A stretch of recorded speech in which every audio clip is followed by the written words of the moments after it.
daugeliui, aš manau, jis nėra miręs, čia yra simbolis tik tai. Nes kur kas kur guli, kur paguldytas ir ateinam pagerbti, tai yra kiekvieno asmeninis reikalas.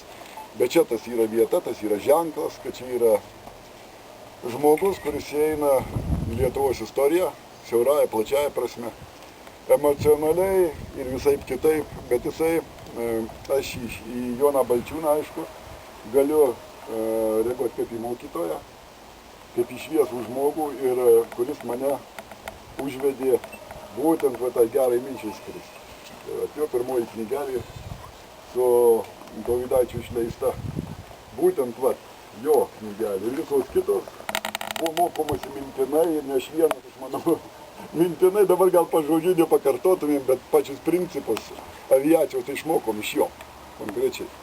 Todėl atėjus pas jį, aš manau, šitai mūsų visai grupiai, tai vat nereikėtų tylėti, nes jam tas nepatiktų. Jis pats nebuvo kalbus.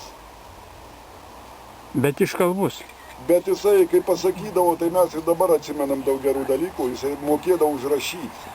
Tai yra rašantis žmogus, tai yra inteligentas. Ir dabar sakau, yra didelis džiaugsmas, kad tarpe mūsų yra akademinės visuomenės žmonės. Ir vat išėję į universitetus, aš visą laiką galvoju, o dažnai kažkaip gyvenime, tai vat tokia atmintis, kai sugrįžta tai apie skraidymus šitus, tai jis pagalvoja apie Kaziuką, kuris dabar storas docentas, a jau čia nėra, tai galima dar kitaip jį pravardžiuoti. Bet aš jau nepravardžiuoju. Čia iš tokio gero jausmo jam, kadangi labai džiugu, kad žmonės dirba ir užsidirba ir kitiem perduoda, kaip jisai sako, dėsto atsparumą, kadangi viskas nuo aviacijos buvo, nu tai reikėjo to atsparumo, kuriems skraidyklės, tai sakė, tai dabar dėsto universitete. Vat kur yra džiaugsmas. Tai aš noriu ir lenkiuosi, žinoma, mūsų jau patriarchui. Nemanau, kad jis tą norėtų girdėti, kaip aš dabar pasakiau, nes jis visą laiką buvo jaunatviškas ir nepasirengęs tam postui, jaučiu. Jis visą laiką buvo produktyvus iki paskutinės savo gyvenimo akimirkos, kiek aš sugebėjau jį perskaityti.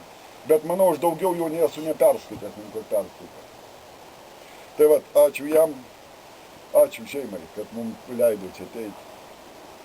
Nu va, ir aš manau, kad nesvarbu, kas ką, ačiū Dievui, kad toks dangus mėlynas, tai nesvarbu, kaip toliau kiekvienas susiklostys tas gyvenimas, bet mes esam šitais Dariaus ir Girėno metais, turim tuos pamatinius akmenis, tai jų skrydį ir Joną Balčiūną ir kitus mūsų aviatorius, ant kurių pečių stovi gera atmintis, tai jaunimo kūrybinis pradas. Ir jūsgi čia jau visi klasika esate. Jau ir klasika. Bet iš jūsų jau pasimokinti reikia. Tai ir daro daugelis. Tai aš tikiuosi, kad linkiu jums sveikatos ir toliau nepamirškime vieni kitų. Mažai liko.